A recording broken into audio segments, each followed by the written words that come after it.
अब पिछले क्लास में हम लोगों ने देखा angle angle angle triple A से कैसे सिमिलर करते हैं। अब चलते हैं ट्रिपल एस से कैसे करेंगे। तो इसमें क्या दिया रहेगा आपको कि जैसे हम क्राइटेरिया पढ़ते हैं कन्वेंसी के लिए, वैसे ही फिर है यहाँ भी। इसमें है कि अगर दो ट्रायंगल है ए बी सी और मान लीजिए कि D E F, A B C D E F, अगर दोनों इक्वल साइज का है, शेप तो ठीक है लेकिन इक्वल साइज का होगा तो क्या हो जाएगा, कॉन्ग्रुएंट हो जाएगा। कॉन्ग्रुएंट हो जाएगा तभी हमने देखा कि कॉन्ग्रुएंट, पिछले क्लास में देखा कि दो ट्रायंगल कॉन्ग्रुएंट हो तो वो सिमिलर हो जाएंगे। अब हम चलते हैं अगर सिमिलर सेम साइज का नहीं है, अगर इक्वल साइज का नहीं है तब क्या होगा। तो हम इसमें देखेंगे कि आपको दिया हुआ है कि दो ट्रायंगल है, एक ट्रायंगल ए बी सी, दूसरा ट्रायंगल डी ई एफ है, और दोनों का करस्पॉन्डिंग साइड्स जो है वो प्रोपोर्शनल है।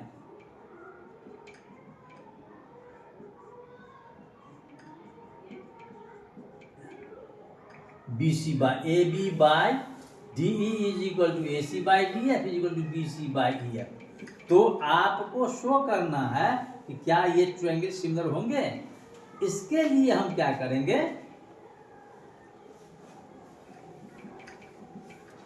फिर से सिमिलर करने के लिए हम अब अगर हम कम से कम साइड्स प्रोपोर्शनल हो गया, अगर ये कॉन्ग्रुएंट हो जाएगा तो हो जाएगा, एकदम हो जाएगा। आइए हम चलते हैं कि तो हम क्या करेंगे, ए डी ई को हमने ए बी से छोटा बनाया, तो ए बी पर और ए सी पर ई डी ई और डी एफ के equal take points P and Q on AB and AC respectively, such that AP is equal to DE and AC is AQ is equal to DF। तो point ले लिया, अब इसको हमने join कर दिया। हाँ, अब देखिए तो क्या हो जाएगा, एंड ज्वाइन पी क्यू। अब हम प्रूफ करते हैं कैसे।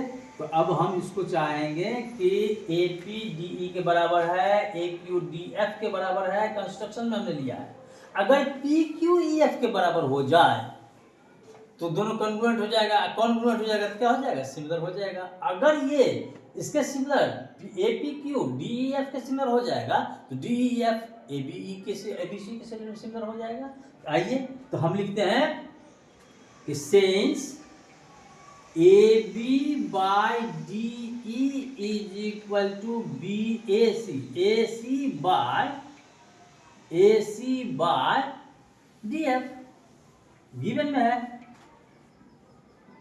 और हमने कंस्ट्रक्शन में किया है कि A B by D E के बदले लिए है A P is equal to A C by A Q.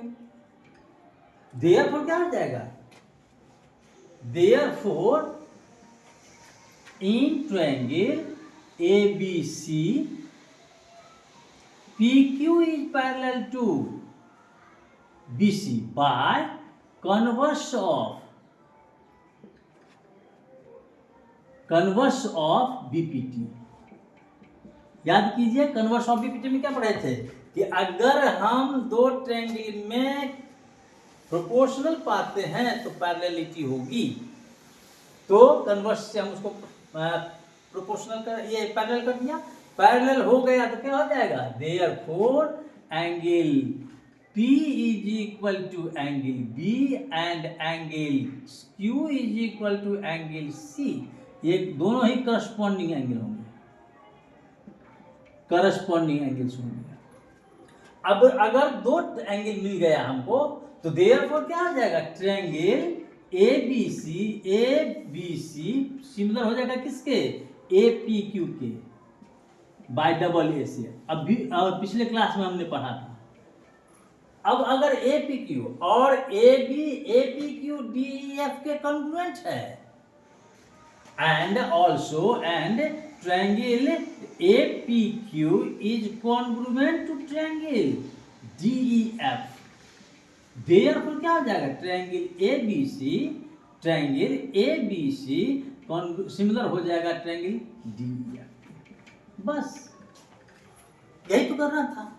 क्या किए, फिर से देखिए, हमें दिया हुआ था कि तीनों साइड्स प्रोपोर्शनल है, तो हमने कंस्ट्रक्शन में क्या किया कि इसमें एक ट्रायंगल को छोटा बना दिया, एक को बड़ा बना दिया। छोटे ट्रायंगल के बराबर बड़े में से हम दो साइड्स करस्पॉन्डिंगली ले लिया, उसमें उसको ज्वाइन कर दिया। ज्वाइन करने के बाद उस प्रोपोर्शनल जो दिया था उसमें से जो जो साइड लिया उसका प्रोपोर्शनल ले लिया है, यानी A B by D E बराबर A C by D F ले लिया।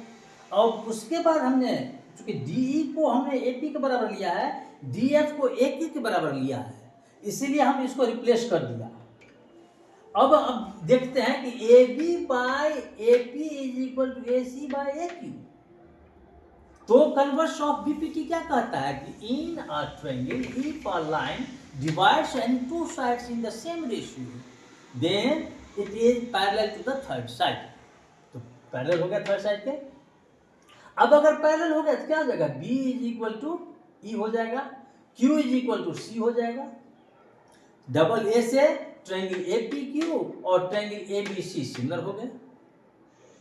अब चलिए देखिए, आप देख रहे हैं कि ए पी क्यू और डी ई एफ कॉन्ग्रुएंट है आपस में।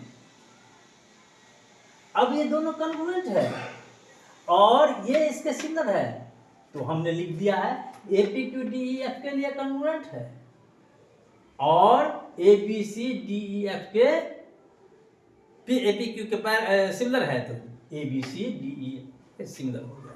बस ये हो गया एस एस एस। अब जो एक्स्ट्रा है,